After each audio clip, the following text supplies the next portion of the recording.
All right, guys, Michael Hicks here with Mike Does and the Build Unique podcast. I'm here today with my good friend Derek Heley, owner of GroGreen. We're going to talk about building unique businesses and unique lifestyles for ourselves and our families. Before we do that, let's go to a commercial break and hear from our sponsor. All right, I'd like to thank our sponsor of this week's video, Wander Chat Vacation Rentals here in Chattanooga, Tennessee. For all your unique vacation rental needs, we have water properties, we have mountain properties, we have shipping containers, A-frames, lake houses. We got you covered on your unique spaces. So come on down and see us. Visit us at wanderchat.com or on TikTok and Instagram at wanderchat. Derek, man, good to have you on the podcast. Thank you. See you. Looking good. Thank you. It's good to be here. Tell us a little bit about Derek and how you got here and a little bit about your background. I know you haven't always been in business for yourself. You've always been doing something and just... Sure. Yeah, so I was a teacher. I went to college to become a teacher.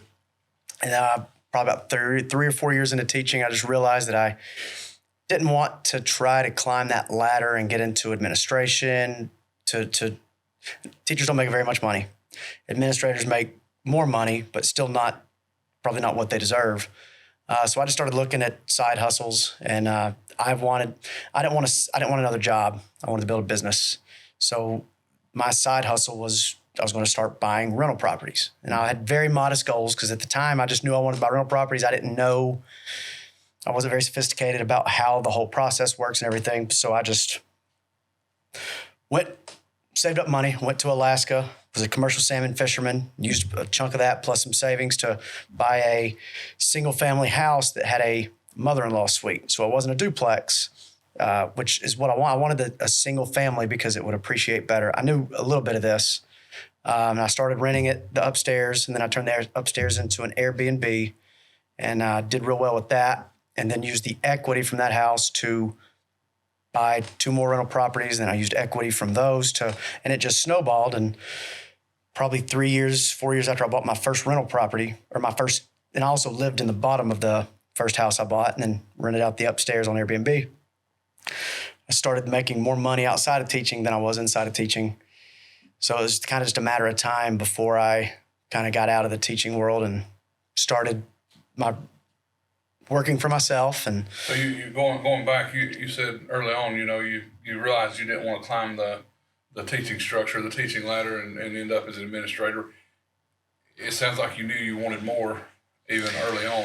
How far back does that go? I mean, you've always been driven as long as I've known you, but you were still teaching when I know you first met you. So going back, I mean, through your youth, your teenage years, was there that drive to did you know that you wanted to do something like this then?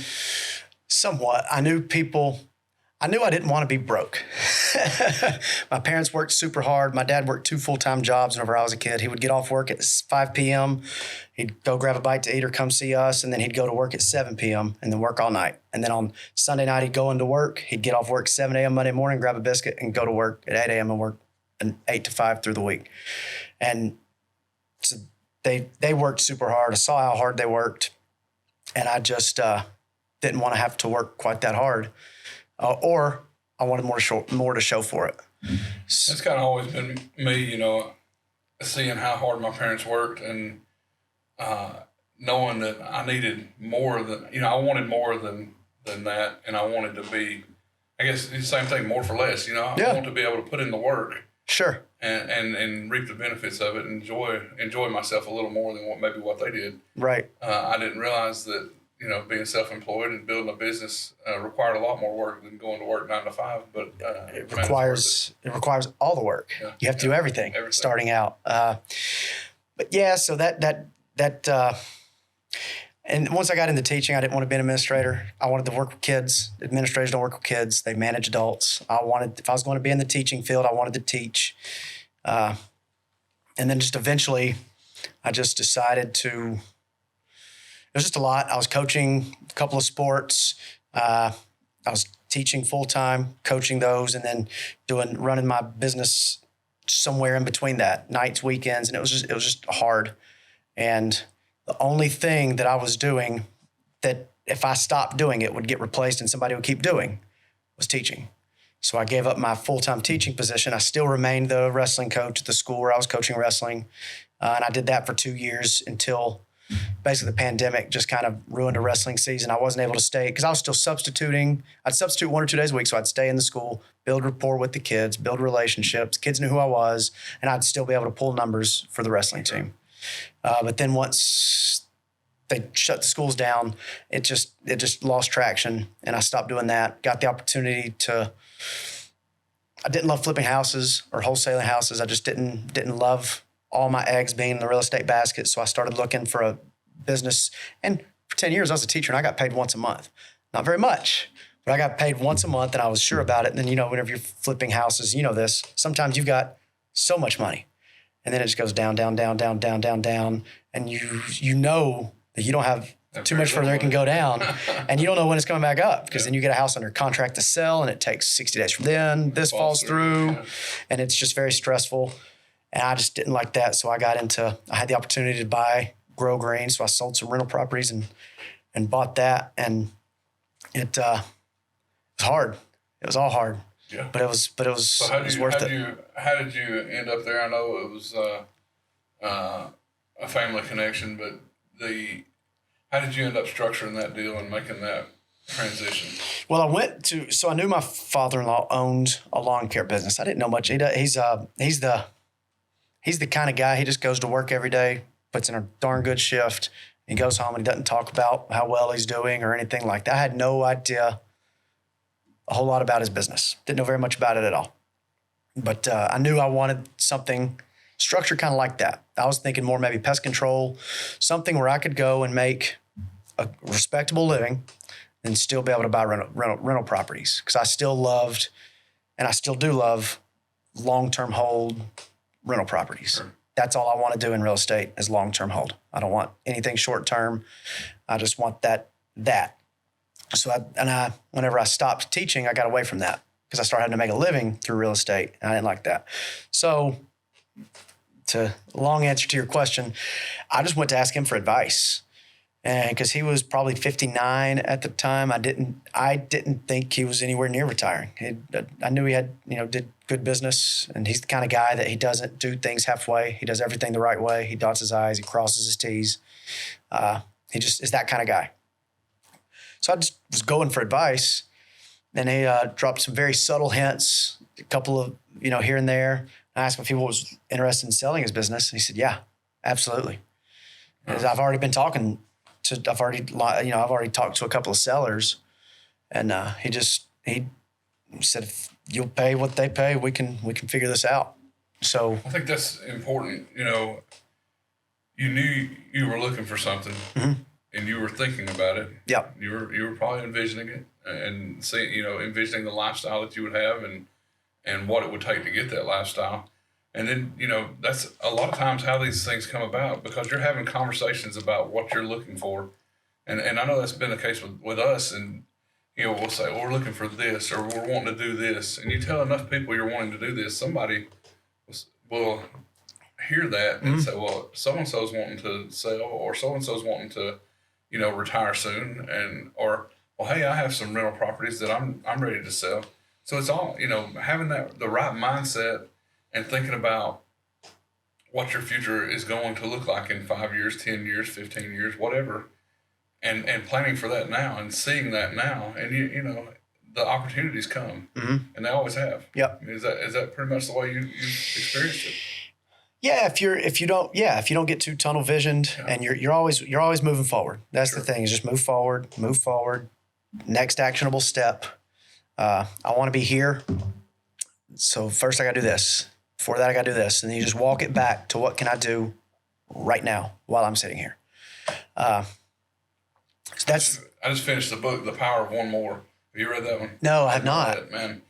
It's just, what's one more thing that I can do today to grow my business? What's one more thing that I can do today that will affect my health positively? Sure. So just always thinking about one more thing. Right. And one more try, one more attempt to succeed.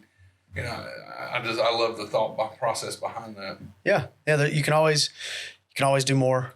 You can always do more. That's the biggest thing, that I'm trying to push on my kids is, to leave it better than you found it, and to do it better than Yeah. the next person would have, and you'll develop that reputation for doing things the right way, Exactly. and be successful in life.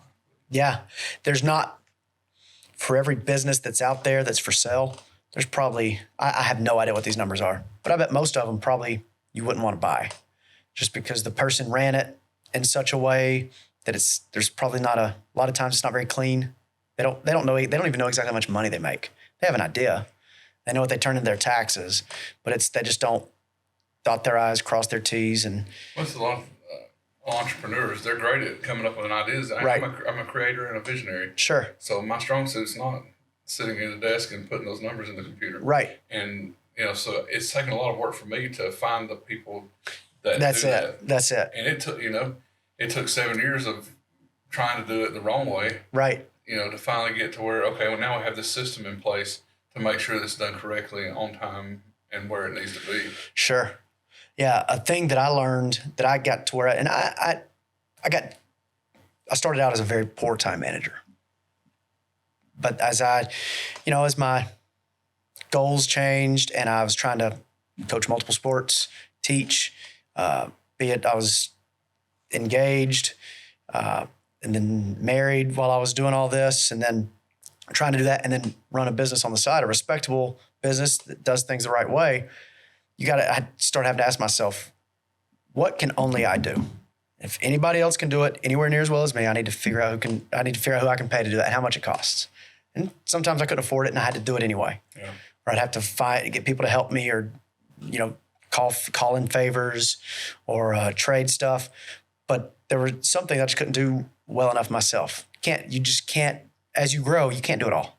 And so just trying to be. Well, especially as the technology changes. Sure. The technology is growing and becoming more and more capable faster than we can. Right. And now you don't have. It's not just. Used to you were the owner, you were the manager, you were the accountant, the bookkeeper. Yeah. You were all these pieces. Yeah. Well, now you're the social media, the content Right. creator. Yeah. The marketer, and it's all these things that they just keep growing. Yep. And it's hard to keep a handle on sometimes. Yeah. So learning how to put these pieces into place and put the right key people into those spots is tough sometimes. It's tough, and you gotta, and you gotta be real careful who you put in there, because once you put somebody in there, you're more likely to keep them longer than you should, because nobody likes firing people. So I try to outsource as much as I can. I outsource my CPA, I outsource my bookkeeping, and they do a great job. And I don't have, they don't share a desk 10 feet away from me. And if I ever want to stop using them, I don't, it's not something where I have to bring them in and, drop the axe, which. It's tough. Even with subcontractors, you still, we had a sub the other day that was, complaining about the work they were doing online in public, and posted video of them doing the work at one of our properties, and they were not complaining so much about the work and where they were doing it. They were complaining more about where they were in their life, and I go back to we're all making choices. We all have making choices that have put us in these positions. We're 10% affected by outside. Mm-hmm. Attributions. Right. 90% is how we react and the choices that we make regarding those situations. So to complain about being in a situation, the only person that can change it's you. Right. So yep. Golly, it just blows my mind that still exists. But.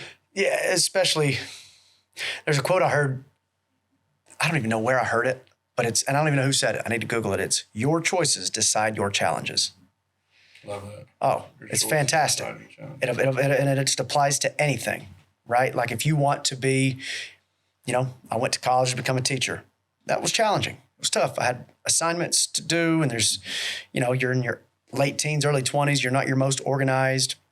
So it's challenges. But then also not going to college, making that choice would have decided other challenges for me. I wouldn't have been able to be a teacher. It would have been a whole lot harder to be a wrestling coach, which is what I wanted. And I just always, what choice did I make that's making this tough right now? Because lately I need to get a virtual assistant, somebody that can do a lot of the legwork whenever I'm trying to figure something out as far as making phone calls, getting quotes on this. Anybody can do that. But I just keep doing the tasks instead of spending twice as long as it would take to do that task once. Somebody, yeah. Would have somebody doing that for me, and I wouldn't have to do it anymore. But so every time I just kick myself. But it's also important, and I think entrepreneurs do this better than the average person, is you just 100% accept responsibility. Yeah. I had a guy back into yesterday. He was out on his route. He's a good guy. He's a good tech. He does a darn good job on lawns. Wasn't paying attention. Bumped into a brick wall of his truck. And then I always look, and I didn't say, well, I'll call him Steve. I don't go, dadgummit, Steve, why'd you do that? I think, first I thought he backed into it. I said, does his truck have a backup camera? If it doesn't, gosh, every truck needs to have a backup camera. And, did I tell him how important it is to set your truck up in such a way you don't have to back up? And it's stuff that I've learned from people much, much more wiser than me. Blaming other people for things that happen that I have to fix the truck. I'm not going to fire the guy. He does a good job. Everybody makes mistakes. Sure. So, but then I just had those thoughts. What can I do to make sure that never happens again? Yeah, and people get bent on policy and procedure manuals, but they're created because of things like this, because of past experiences, to where they can prevent that same experience from happening again. Yep. We learned that when we were. I used to work for Ecolab, doing pest elimination, and we would have we never could back into or pull into a parking spot. We always had to back into the spot, and even in the patrol cars when I was working at the police department, had to back into the spots because we always need to be able to pull out and be clear to do so in a hurry. So yeah, and when we're leaving an account, or when I was leaving an account, we were always in a bigger hurry than when we got there. So right. Yeah, backing out is definitely a lot tougher than, especially if you've got camper tops and tool sheds on the back of your trucks. 20-foot trucks, 25-foot trucks. Guys are out working in the heat because you know this, but what we do at GroGreen is we do weed control and fertilization of lawn care. We don't cut grass or anything like that, so we don't have those big, huge trucks. A lot of them are just flatbeds or pickups. But still, the guys are out there and they're spraying lawns and they're working out in the heat and they're jumping in and they got a whole bunch. There's got a million things going through their head. Oh, yeah. Last thing they need to be doing is trying to back up. And a talk I always have with them is I didn't beat the guy up at all. He manned up about it. He went, told the homeowner, got their information. We'll take care of it. We'll fix the little wall.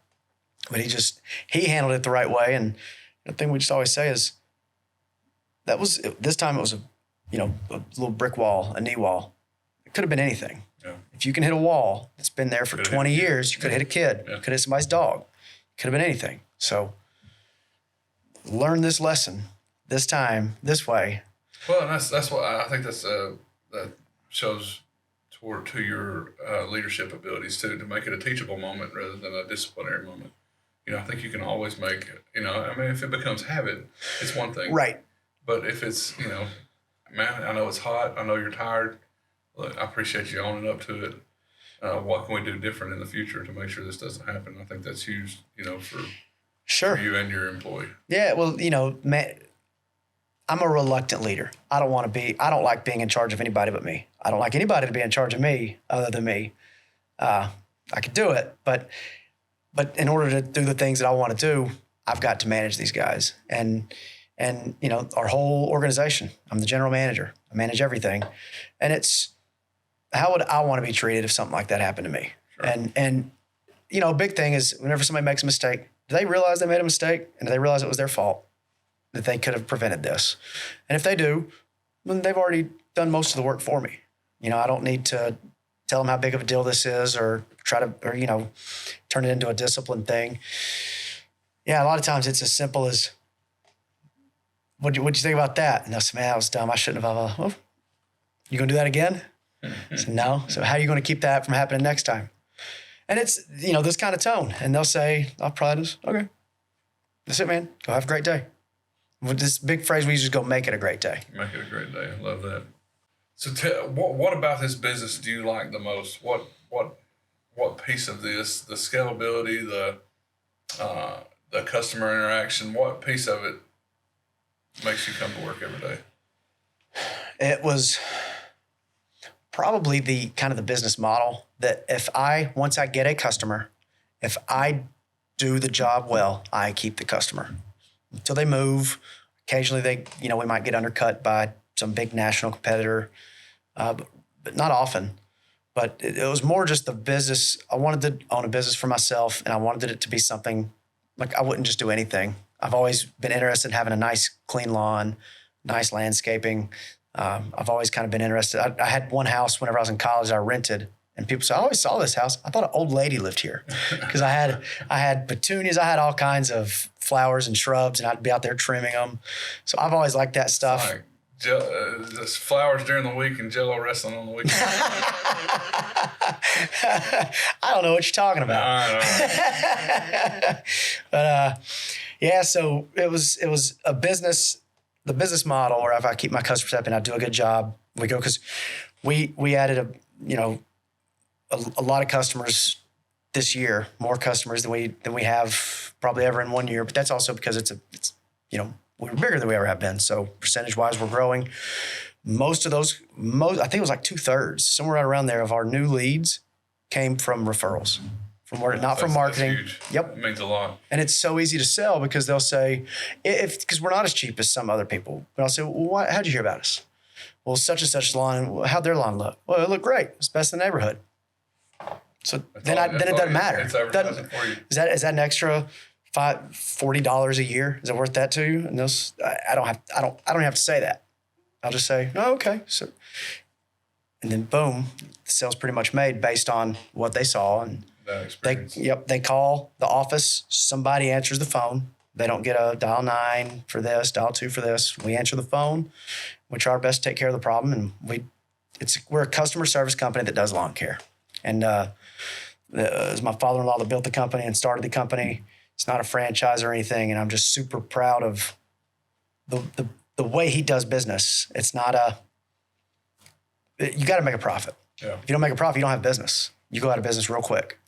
You can have all the high deals in the world, but if you don't turn a profit, you're not going to stay.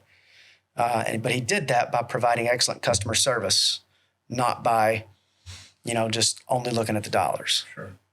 Yeah, I think that's huge. I see in the short-term rental world, we're seeing a lot of complaints about, vacation rental owners are requiring, there was an article out earlier that said, I've got to do this 10-point checklist, mow the grass.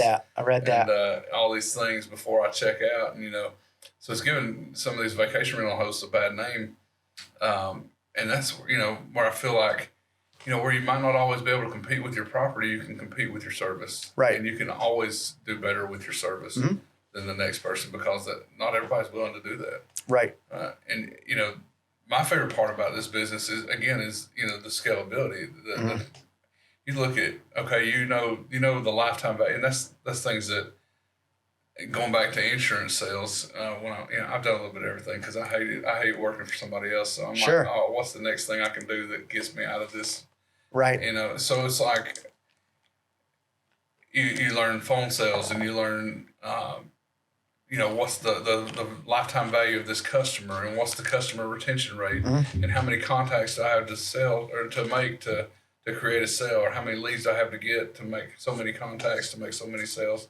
Right. To keeping a customer. Yeah. So, if you take and you have 1,000 customers and you add another 500, well, you've just, added 50% of value back to, to your business. Yeah. Long term. Mm-hmm. And that's a business that you can sell. And a business with accounts is a business that you can sell. Right. And that's what I like about it. And that's what attracted me to it. But the growth numbers are unlimited. I mean, it's exactly all how right. much you want to put into it. You're exactly right. Yeah, it's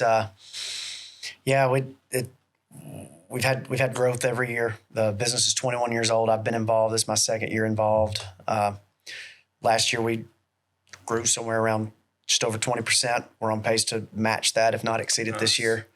And we just and a lot of that is just, whenever you buy a business, it's centered around the person that started it, and they keep the tasks they like and that they're good at and their strengths, and they delegate the things that they don't have time for. other stuff, right? So a big part of it was getting in there and just taking a business that was tailor-made to one person and saying, all right, how do I fit in this? And just over the last, since we've closed on it, I've changed some things around, nothing major. If it's not broke, don't fix it. What we do at the service we provide and the customer service we provide, none of that changes, but just some of the administrative stuff I've had to adjust because the last owner, the seller of the business, brain and my brain work completely differently. We're just wired very differently. Yeah. He was a manager for 40 years. He's the kind of guy that can walk into a room and tell you where everything is, how much water was in this water bottle, just that absolute amazing attention to detail. Yeah. And I'm a little bit maybe more of a people person than he is. So just taking all that and making it fit you, talking about, building something around it's our business now. It's my business. Yeah. So what do I want it to look like? Number one, we gotta provide excellent customer service. That's non-negotiable. And the big thing I'm sure I stole this. I don't know from who. I don't remember, but it was, and I'm sure you're the same. You name the self-help book. I've probably read it or read a summary of it or scanned it or listened to it. But it's how can I questions. How can I, Molly and I, my wife, our big things, we like to travel. We traveled to Europe whenever I was a teacher and she had maybe her first job out of college. We decided to go to Europe.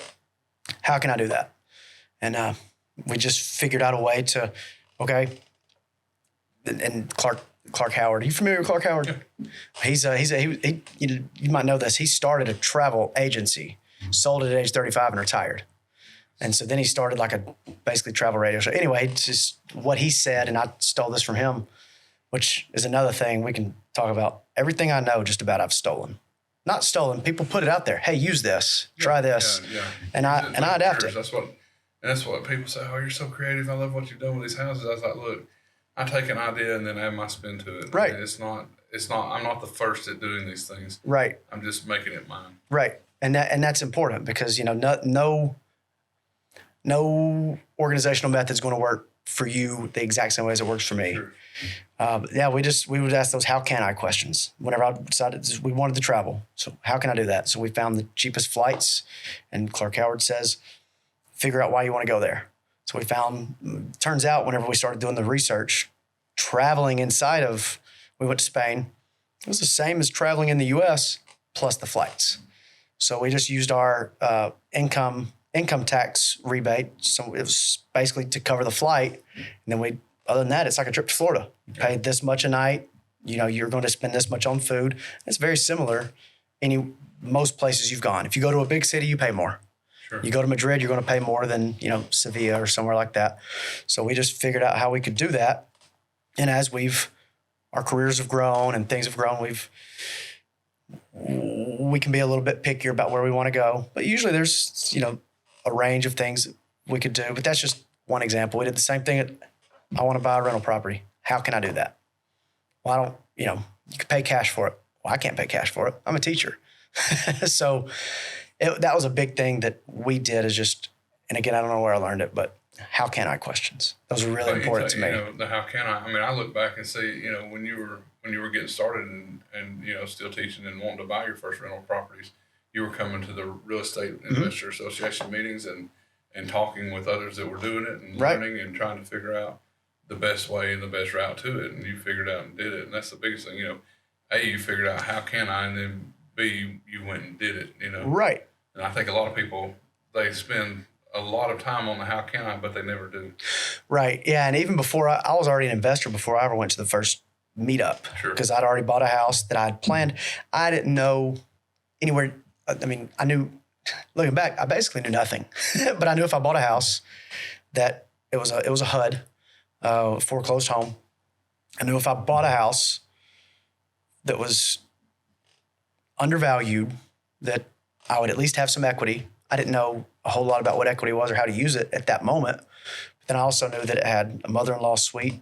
Then I knew that I didn't want a duplex for my first house because duplexes, they're just a little bit tougher to sell than a single-family house. They don't, a lot of time, and this isn't a hard and fast rule, but they generally don't get as much earn as much dollar per square foot whenever you sell it. So and that mother-in-law suite is kind of what sold it on me. And I already had that and was renting it out before I ever went to a meetup. And then I learned, there's an infinite number of ways to buy rental properties. I knew of one or two. I knew people pay cash, people put 20% down, or I did, the only way I could do it at the time was as an owner occupant. So I was just going to continue to do the owner occupant thing every 2 years. But then I got into it, met people like you that were very generous with their time and knowledge, and learned other ways. And I was able to just really start doing it a little. Oh man, it snowballs. Yeah. And it snowballs. And you're right. And that's a big thing that I always tell people is, first thing I ask them, well, have you Googled how to do that?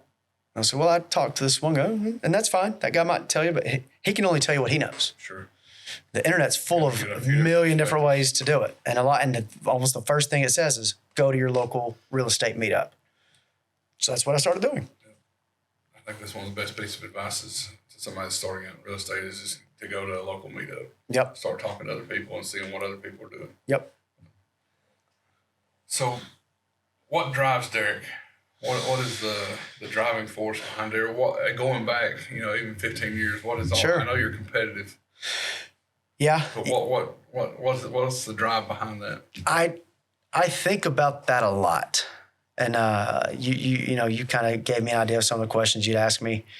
And that was one of them. And I look back and I without trying to be philosophical about it, I have no clue. But whenever I'm interested in something, I just dive into it. And I'm the kind of guy, if I get interested in somebody, I'll read 2 or 3 biographies about them back to back to back. And I just get into stuff. Really, whenever I was in high school, it was wrestling. Or even middle school and high school, I wrestled and I lifted weights. I was a power lifter, but the only reason I lifted weights is because it made me better at wrestling. But just, I was an awful student, a poor student at the time, but I loved wrestling. So I just spent a lot of time and effort into that. And part of it, I think, is some people are just wired for certain things. But what happens is we let maybe life get in the way of our things that we're passionate about. And and if, I saw a lot of people whenever I graduated high school, they graduated, they bought a nice truck, and now that's an anchor. They have to go to work every week, get a job, whether they want it or not, pay for this truck.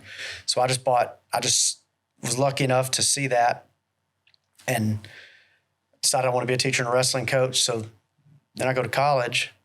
All of a sudden, I'm on Dean's list, and I'm doing all this other because that's what I wanted to do. And I think a big part of what kind of drives me is I like accomplishing things. I even asked my wife, so what do you think drives me? Because you seem to, like, I enjoy finishing something, setting a goal and finishing it most of the time. Sometimes I'll get halfway through, I'll be like, this isn't worth pursuing. Yeah, that's a good point because, a lot of times we set goals and then once we get close to that goal, we realize that this isn't really what I was looking for, and this wasn't right. what I thought it would be. So, I feel like once we realize that goal's not important anymore. Right. So I'm not saying give up on your goals, but I'm saying if you get close and you realize that, hey, this isn't what I thought it was going to be, this isn't what I was really looking for my life at this point in my life, it's okay to let that go. Yeah. And move towards something else that is. Right. Because you get 90% or 70% into something and realize that your goal is over here instead of over there. Yeah. You just got to shift. Yeah. Or it's not what you thought it was. As you start climbing that hill, you can see better. Yeah. You can see further. That's more. A good analogy. And it's just so. Yeah. So as far as now, just kind of what drove me while I was teaching and building the business was I wanted just financial comfort. I wanted to be able to travel basically anywhere I wanted to, when I wanted to, be master of my own time. Now I've got all that. So it's like, okay, what now? But I think a lot of times people like entrepreneurs, probably anybody that's watching this, listening to this, they are probably fairly driven and trying to figure out what that next thing is. And there's no rules. It can be whatever you want it to be. That's been a thing for me. I said, we have a vision board and I have all these things on it. And then, I put this on my list, on my goals, and then I hit it. I'm like, man, now what? Right. I never thought I would do this. Right. What do I do to build on that? And it's hard. I mean, it sounds funny to say that it's hard, but you've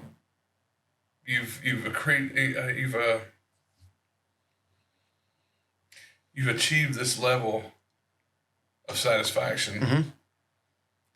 Now you've got to one up it. Right. Yeah. Because before you started, you're here. Before you started, if you said, hey, at 35, you're going to be right here, you'd say, well, then I'm done. Once I get to 35, what do I do? But I think part of it's just you're finding that motivation. And, for me, it's just, all right, I bought a very successful, very well-established business. Let's see what I can do with it. And I've got goals set to, if you grow something at 15% a year, that every 5 years it doubles. So for me, it was just like right off the bat, which 2 years from now, I'm going to have very different goals because I'm going to have a much deeper understanding of how it all works and what's possible, right? So, but right now it's, all right, we're going to double this thing in 5 years, and we will. So that's what keeps me kind of going day to day. And then it's also, all right, what if I do this for 5 years and I don't want to do it? So then I always like having backup plans as far as, okay, I just need to keep buying rental properties so that if I just want to say, forget this and sell it, I can just relax for a minute. I couldn't imagine not, and I know you're the same way, I couldn't imagine just living on the beach all day. No, and that's, at 20, when I said, okay, I'm going to retire at 35, that sounded great. Yeah. I'm like, I'll be done working. I'm not going to have to punch a clock or be accountable to anyone but me and my family. Mm-hmm. And, now at 40, 41, I'm like, if I did stop, what would I do? I've got to have purpose. So I keep coming up with ideas. Now those ideas are turning into, okay, I'm doing this so that I can do this. Right. So I can, do a program with the local high school or create a nighttime program for the students, the graduating seniors, something along those lines. Right. So it's, there's more of a purpose behind why I push now. And, that drives me on top of, wanting to achieve greater. Yeah. Yeah. Because, I went to college to be a wrestling coach and I did it and I loved it. And I'm not done with it. I just had to, while I bought the business, I needed to focus on that. And the timing just kind of worked out because that's whenever COVID hit, I started this. So the timing just worked out. But I've always been, I'm where I am and who I am because I had wrestling coaches. My high school wrestling coach was the first. I was a very difficult student. I was class clown, loudmouth. If I was ever in a room, and probably still a bit like this, people know I'm there. I don't mean to do it. It's just who I am. But he was the first adult that ever said I was a good kid. And I wasn't a bad kid. I wasn't, stealing, smoking in the bathroom. Not that that's the worst thing somebody could do, but I wasn't like a bad kid. I was just a lot to be locked in a room with for 90 minutes at a time. But I just remember, and I still just remember whenever I graduated going, I want to make sure that there are people like that out there. And that means, and all I could think of at that time was that means I'm going to be that guy. And so I want to be able to have an influence on the next generation. Right. Yeah. Cause wrestling, I really think, and any sport can do this, but wrestling's very unique that to get better, you get physically beat up. You don't need a scoreboard to tell you if you won or lost a wrestling match. This guy held you down on your back against your will, and everybody knows it. They don't have to look at the scoreboard. And just taking those, and at practice, if you're the guy beating up on everybody, you're not getting that much better. No. So it sets you up for life to whenever, and it happens all the time, and you know this because you try a bunch of new things. Whenever you try something new, you eat dirt. And you got to be able to get up and go, all right, I didn't like that, but I'm a little bit better now, and I know what to look out for next time. And I think wrestling was really, it just helped me learn to take a beating and know that, all right, I'm going to be better next time. And you just keep showing up, you keep showing up, you keep getting your butt kicked. And eventually you're not so bad. You don't get your butt kicked that much. And then if you're like you or me, you find something else that does it, start right all over. Take it again. You talked about your wrestling coaches and giving you compliments and building that self-esteem. Yeah. My 7th grade teacher, Mr. Wilson at Rossville Middle School, he made the comment right before school let out for Christmas break. He's like, I was there. I was like the class leader or something, during that 7th grade year, and this was the winter break, Christmas break, and he pulled me to the side because he was leaving, but he didn't tell us that he was leaving. And he just said, "Michael, you can do any damn thing you want to if you put your mind to it." And like, man, that changed my whole outlook. It's like, okay, I gotta act a different way. I gotta behave a certain way. And there's a story of it's supposedly a true story. The book was It Takes What It Takes. They were talking about this student that he was a class clown, always acting up, wasn't always, at class, just goof off, and the teachers didn't take him seriously. But he went and took his SAT and or SAT, ACT, one of them, and scored a perfect score. It was like, I guess it was the SAT because it was 1,500. He just scores like this 1,500, and he gets his score back, and so he's like, well, man, he started acting differently because, maybe I am smart, right? And he starts applying himself, and he starts showing up to class and putting in the work, and his grades improve, and his teachers really get behind him, and he goes on to college and gets a degree and graduates, gets married, and has a successful career. And then like 8 years later, he gets a letter in the mail, and it's from the SAT review board, informing him that there was a mistake. They did an audit, and out of 8, there was 8 scores, or out of whatever they audited for that year, there were 8 scores that were sent out wrong, and his was, like a 740, or it was the difference wasn't that he was any smarter. The difference was he started acting like someone with a 1,500. Right. And he had self-belief. Yeah, self-belief. So, putting that back into our youth now, and whatever, whether that's through your employees that are younger than you, yeah, or getting involved in a program with the schools here locally, yeah, and working with the youth that way, I think that's huge. It is. I'm big on giving back. I am who I am because I had good coaches and sports. So like I just started coaching some rugby at the college level. It's a club team, but it's just been out there, and I know a little bit about.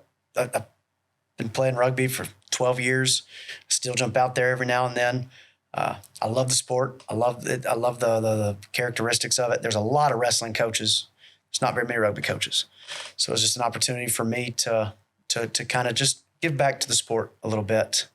And still be around something you love. And still be around something I love. Yeah. And I'm, I still stay involved with the men's club here in town that I played with as far as administratively.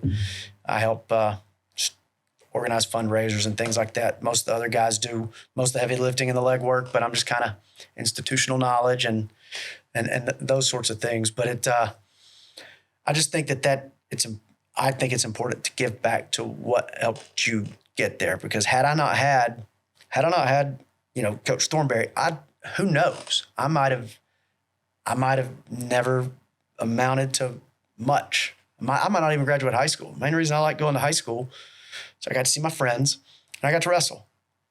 So who knows? I might not even finish high school. So it was important for me to get back to that. I miss coaching wrestling, but it's kind of neat because at GroGreen, I had a very special group of kids that came in 6th grade. By the time they were in 8th grade, the school where I coached had about 500 kids, right around 502. Whenever they were in 8th grade, my leadership, but then them just being on fire for the sport and just trying to recruit and just loving wrestling and working hard. It was over 20% of the male population and a couple of girls on the wrestling team. We had as many kids, sometimes more, at wrestling practice than they had at football practice, wow, which is unheard of around here. And that was the only time we really did that. And I didn't change what I did. I mean, I added to it, but it was just that if you can, like we've been talking about, you find the right people, and they did a lot of the recruiting. people didn't look and say, "Oh, I want to be with Coach Heley." That was part of it. You know, I was young, gung ho. Let's do this. You know, you can do it, kind of guy. But then I also had 15 eighth graders, or that were sixth graders, then seventh graders, and eighth graders that did the same thing, and they were on fire for it. So they just got, and it just really built a decent little program. Well, it's a walking, won some trophies and things. I mean, Yeah, it's just, that's exactly right. You know, they're walking around, walking the walk, talking the talk. You'd see kids wearing our wrestling shirts that I'd never even seen before in my life. They just wanted to be a part of something. And I don't know how we got talking about this, No, but I liked it. What's the end goal for Derek? Are you that far, or why are you doing what you're doing? I don't know. Comfort for my family. I want to make sure that I just had my first kid. He's 3 weeks old, about to be 4 weeks old. I expect him. Wrestling yet? Not yet. Not He'll yet. probably be climbing the walls if it's anything like, we call him Chainsaw. But I expect him. It's calling Buzz for short. Yeah. I expect him to work just as hard as I did. Thing is, he's going to start several rungs up the ladder higher than I did. He'll go to probably nicer schools. He won't have to worry about paying for college or do anything like that if he chooses to go. I'll probably encourage him to go. I learned a lot. You know, I know some of the most successful and smartest and even knowledgeable people I know didn't. I'll encourage him to do that, but I'll still expect him to get out and make the world a little bit better. Do what you can with what you've got to add value. You know, let at least the people around you know that you were here and you were able to make the world a little bit better place. Yeah, that's tough when you talk. You know, our kid talking about kids. You know, mine are 12 and 9, and them starting out a few rungs higher, and it's like, man. You know, every now and then I'm wanting to cut off a few of those rungs and put them back in their place. It's like, but you know, I'm just gonna. College is, I don't know how I feel about it. I want them to go and be educated if that's what they want to do. So I'm going to encourage them to choose their path and take it. But if they go to college, they're going to pay for it, and or they're going to go to a college where they can work through it. There's a few of the colleges out there that you have to work while you're there, and it's part of the experience while you're there. I have a former student go into one of those. Yeah. So I think that's the way I'm going to push ours, because I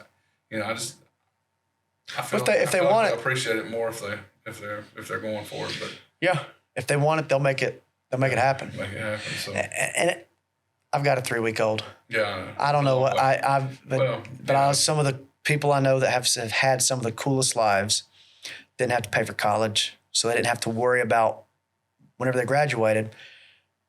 They could give it a go at starting a business, because I didn't have much to do. I had like $10,000. That was a payment that I had to make. Sure. And in addition to, place to live and all that. And I was just too scared to go and do something like that with $10,000 worth of debt over my head. And, some of it worked out great. Some of them were able to just go and, like, I know somebody that kind of went over to Europe and traveled and, worked odd jobs here and there, did what they had to do to get by. Gosh, I never had that option. Ways now that you can make a living, online, virtually, and just, I've got friends that went to the best private schools and the best college educations, and they're running vending machine routes, and they're managers at Lowe's and Walmart. Mm-hmm. So I don't know that I feel like the education is so the education is better than what you get in a public school. I'm not gonna argue that. But I feel like it's more about the connections made at that establishment. You're exactly right. Than it is the education. So I feel like that I can put my friends in front, or my kids in front of the right people. Yeah. And create an education outside of that, and create the connections outside of that. It's man, You brought up a very key point. 7 or 8 more years to screw them up. So your kids are awesome. I love your kids. They have a great energy. They're polite. You brought up a key point. I became a teacher because every successful person I knew was a teacher. I didn't know any doctors. I didn't know any lawyers. I didn't know any engineers. I didn't know any entrepreneurs. I grew up in a small town where almost everybody worked at a carpet mill. I just wasn't exposed, I knew this much about what was out there. So if nothing, like you're talking about, your kids get exposed to people who are all those other things, who knows, maybe I would have met an attorney or an engineer and see myself in them the way I saw myself in my teachers. Like, oh, well, my dad's friend does that. Steve does that. If he can do it, I could probably do it. But to me, I was just as likely to become a center in the NBA as I was a doctor, because I thought the odds were just as much against me. But I had no clue. That's the other thing, that mentality growing up. I grew up thinking, my dad made $40,000 a year when he retired at the post office. My mom stayed at home with us. So, I mean, single house, single income, $40,000, and we'd lived nice. Yeah. But it was because they were willing to make sacrifices. Mm-hmm. And, before I was born, we lived in a nice home, but they built it. My dad did a lot. They dug their own swimming pool by hand with buckets and shovels. My dad would carry. That's old. That's next level old school. Well, Excuse me. My dad would carry roofing the shingles up on the roof at night, and my mom would nail them on while he was at work. I mean, that's what they were doing to save money. I mean, I've never met anybody that works as hard as my mom. That's impressive. It's unreal, and she still goes to this day. Still works circles around me, but until I was probably 25, I thought $40,000 a year was good money. I mean, I thought, man, if I can make $40,000, it is. But I didn't realize that there's so much more, and it's not that hard to achieve. It's not. If your goal is to make lots of money, and this almost sounds tone deaf, but if your goal is to make a lot of money, there's a million pathways to do it, and do it easily. Go and get good at sales. A lot of sales positions are unlimited, and if you start small, working at doing sales here, and max you can make this amount, you'll go somewhere else, and next thing you know, you're selling whatever those big ticket items are. Have a great salesperson. Absolutely, we've got one, and he's incredible. And if I had, if I could find people that sold the way we sell, everything we do, and got me back on GroGreen, everything we do incentivizes quality. So it's not. Our salesmen have to sell a certain way. They have to sell a lawn just like they were going to have to go out and treat it. So if they sell a lawn that's $75 for $60, like they're incentivized to do in some situations, well, they're going to get $60 worth of quality, and they need $75 because that technician's got to come out and do $60 worth of $60 worth of work on it. So, short sell the customer, the customer's getting short service. Right, exactly right. They'll think they're getting a deal, but they're not. They're getting what they pay for. Less products and less time. So but you're exactly right as far as, if their goal is to make money, there's a bunch of ways to do that. And to me, my goal is not to make money. My goal is to do other things, but those things require money. Exactly. Flights aren't free. Yeah. Well, it's not that I want to give back. I want to give back. Yeah. A lot of what we bring in. I mean, sure, a stupid amount, and that's what's driving me to do more and more, because I want to turn around and just dump it back into something different every year. Whatever that may be. That's what that's where I want to dump it. But, or a foundation that does create our own foundation. Yep. That's what I mean. Yeah, if you can create a business, you can create a foundation and figure out way. And that's a thing, and that's a thing I've thought of. So I don't remember who told me this one time. But so a person told me, if you really want to give back, first you probably need to have a surplus. Otherwise, you're going to be lacking in some areas of your life that's going to keep you from being able to do the things or to provide for your family in the way you really want to. And you don't want to be resentful, right? Like, you don't want to be that guy that gave all and then now you're short and you're struggling. Because a lot of times it's not going to come back around and help you in the end. You've got to put your gas mask on before you can put the person on in front of you. But no, I think that's great. That's a big thing that drives me is, a lot of people, and, I'm not any kind of rich guy or anything, but if I ever was, I'd like to be one of those guys that gives them a good name, because there's a huge percentage of those, but you always hear about the greedy ones that do this. A lot of times it's not even true stuff. That's the ones you hear about. And it's right. Usually, like you say, it's not true. Not even true. Yeah. Because somebody had an experience or saw it in a different light. Yep. They fired me. He's this real jerk. You didn't come to work for a week and a half. You didn't tell him. Well, that's I was sick. But it's you. Yeah. You. There's always two sides to the story. But as far as like what drives me, I think it's just. I heard the quote that got me out of teaching.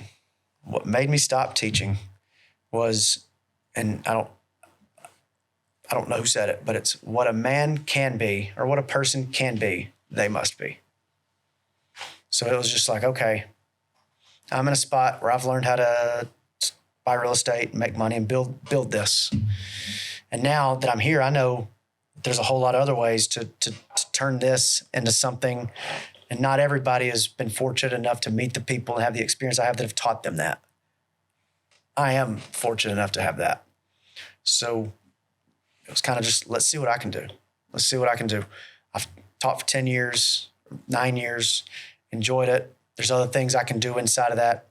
I was a good classroom teacher. I was probably but my gift, what I was best at was motivating students, making them feel good about themselves, really just trying to instill that self-belief because, there's a saying, what would you attempt if you knew you couldn't fail? People trust, it's unlimited what you would try if you knew that all you had to do was put in the work and you would succeed, right? All it takes is this amount of work and you'll get this. Well, that's what's holding everybody back, the fear. Yep. Self-belief. Love it. So what has this path done for you and your family at this point? What has it allowed and created for you? It's, the main reason I wanted to get into real estate and all that stuff, I didn't want to have to think about money. I didn't want a ton. I didn't want, the goal was never to have $1 million in the bank.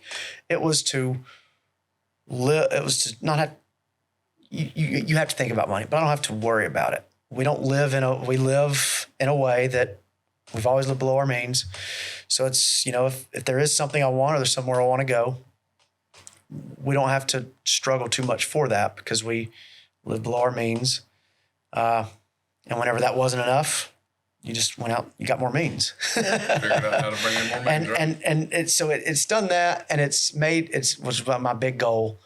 And I heard this, I think it was in Thomas Jefferson's biography, that being master of my own time. And I still go to work every day. Whenever my son was born, I missed while Molly was in the hospital, but we had a big campaign coming up. We're doing aeration and seeding. It's my first year doing it. I had to go into work, so it didn't feel like I was mastering my time then, but I didn't have to show up. I wasn't going to lose my business or lose my job. It just wouldn't have ran as well. So those first little bit, I went in and I'd work about 2 hours in the morning, no matter how much sleep I got. I'd go in, make sure everything went out the door. We'd ready set up to have a good day, providing a good service, and I'd go home and help take care of the kid. So just that flexibility of the schedule, master of my own time, and just, being comfortable, right? I think that's what most people want. Maybe some people want a Rolex for each hand, right? People, Yeah, they want the fancy car. Comfort might be looking at that Rolex. Yeah. Me, but, yeah. Well, some people it is different. Yeah, and everybody's different. The main thing is just not having to be stressed about how you're going to pay for the necessities of life.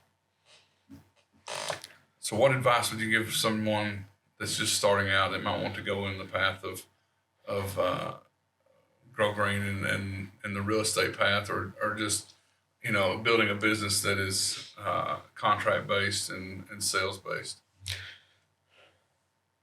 If you're wanting to start a business, number one, I'd tell them to find somebody who's done it and that you respect and that it's done it the right way. That's huge. Because buy them lunch.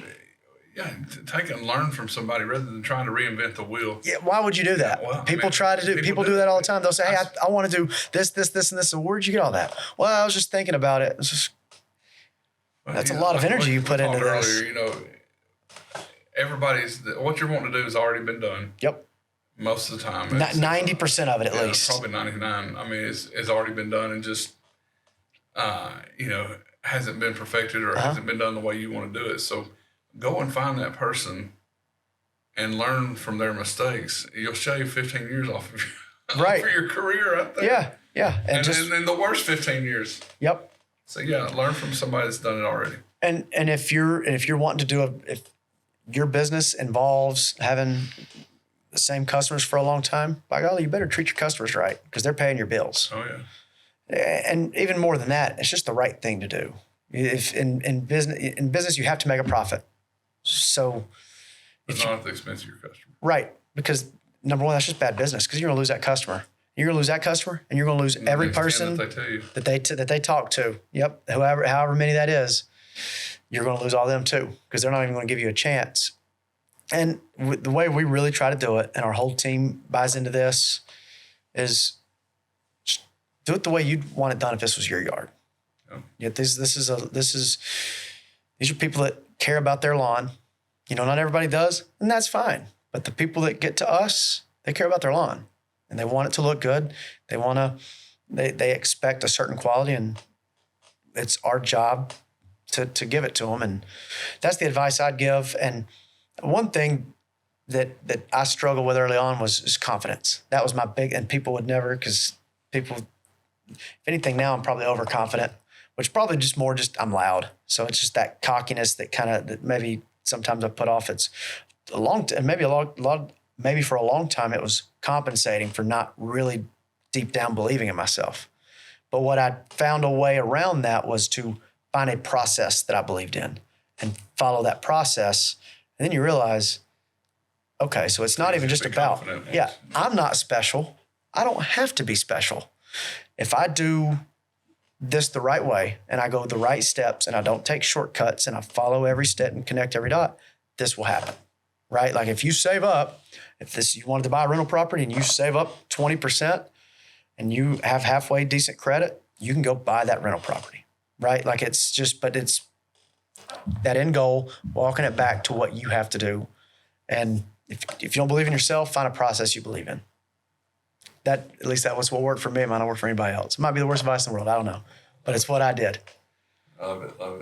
So you've dropped some nuggets. You've left us with some good quotes. But what is the quote? What is the main quote that you live by? That I live? Or that's influenced you more than any others? One that it's kind of a mantra. It came from the book, How to Win Friends and Influence People. I have physical copies that I give away all the time. Also, I do that with the book, The One Thing. Have you ever read The One Thing? I've listened to that one. I've listened to a lot this year. It's great. I took it. I did my own summary on each chapter, wrote it down. I have multiple books that I just handed out because it just helped my productivity a lot. But How to Win Friends and Influence People, one of the chapters is basically never criticize, condemn, or complain. And I still do all those things sometimes. And whenever I do, I just remind myself, that wasn't helpful. It wasn't helpful. Yeah. You took a step backwards, and now you still got to take that step back to get where you were, and you got to go move forward. Tell me one time that if their mom used to tell them that before they said something, think, is it helpful? Is it hurtful? Does it bring somebody down? If it does, there's no need not bringing it up. Right. Don't say it. Yeah, and gosh, somebody with a big machine gun mouth like mine, it's been something that it's very easy for me to, and even then I got where I could keep my mouth shut. But then I've noticed that sometimes, and it all stems from impatience, and that's kind of maybe my biggest flaw is I'm just impatient. I want to get stuff done. Why am I waiting on this? Why didn't this already happen? And it makes me sometimes say things that I regret, and I mastered that. But then I realized I'd be standing in line doing like this. I'm like, I'm still saying it. I'm still complaining. So that it's just been like, it's just having, moreover, just changed the mindset to where it's fine. It's fine. It'll be fine. And but that's the thing. There's, I love quotes. I know a lot of quotes. I don't know who said them all, and I probably butcher half of them, but that's the one that at least this week, it's just really, it's been really easy to criticize. But what I have learned is if I'm going to criticize, I need to spend 5 criticisms on me, because I either trained this person or hired this person or all of the above to do this. And if they didn't do it right, I messed up. So one last thing. Sure. I love that you're handing out books. I do that with Think and Grow Rich. What do you look for in somebody to decide to give them a book? If I think they'll read it. Yeah. If it's one thing, if they just, I'd like to do this, I'd like to do that, first off, if they ask for it, I'll give it to them. Whenever I buy another one, I buy 2 of them. I also do it with the book 1776. I can't remember if it was Chernow or it was one of those big time guys that write a ton of history books. He's the same guy that wrote John Adams and Truman. I can't think of his name. Anyway, greatest story, 1770. It was about the year 1776 and what happened with that, with Washington and Greene and Knox. But how I decided to give a book to somebody, number one, if they want it, or if they're struggling with that, or they talk like they're struggling with it, maybe it's productivity. The big thing is it says, what is the one thing I can do that will make these other tasks not need to be done anymore, right? So a lot of times, to me, I just take that as what's the root cause of these other problems. Eliminate that cause and Yep. eliminate the problem. Yep. Or a solution that would take care of all those things, right? So I try to be generous with it. But that's the main thing is if they just genuinely seem eager and I genuinely think they'll take action. So, people find out that, you buy rental property to this. Oh, I want to do that. And then it's just a thought that came in their head and a thing they've thought about and they've watched a few YouTube videos. That's all. And I give them the benefit of the doubt. I don't know what they're going to do. They might end up buying 1,000 houses and I hope they do. Sure. But, if that's what they've been doing for 6 months and they're like, well, how do I do that with no money and bad credit? So we'll first probably get some good credit. Or start the path of fixing it, right? Like fix those root cause problems. You don't have to have great credit to buy rental property, but if you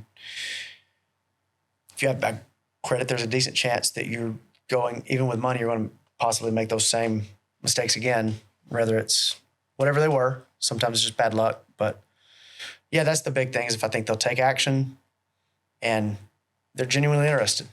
Nice. I can never think of a time where I was like, man, they'd benefit from this, but I'm not going to give it to them. I need to do better and get more handed out. I'm like, it's been a minute since I've handed one out too, but it's 'cause we're working all the time. I'm like, they're not motivated. They're there. They won't read it or, I'll ask them, will you read it? And they'll say, was it audiobooks? And all I've got is physical copy. I don't even know how you'd give an audiobook. Send them an MP3 file or. I think you can send an audiobook to people, but as a gift. I'd have to Google how to do that. Yeah, I would too. All right, Derek, man, I appreciate you coming on. I appreciate you having me. This has been great. It's been fun. It's been very fun. I appreciate it, Mike. Awesome. All right, guys, we'll see you next week for the next episode of Build Unique with Mike Does.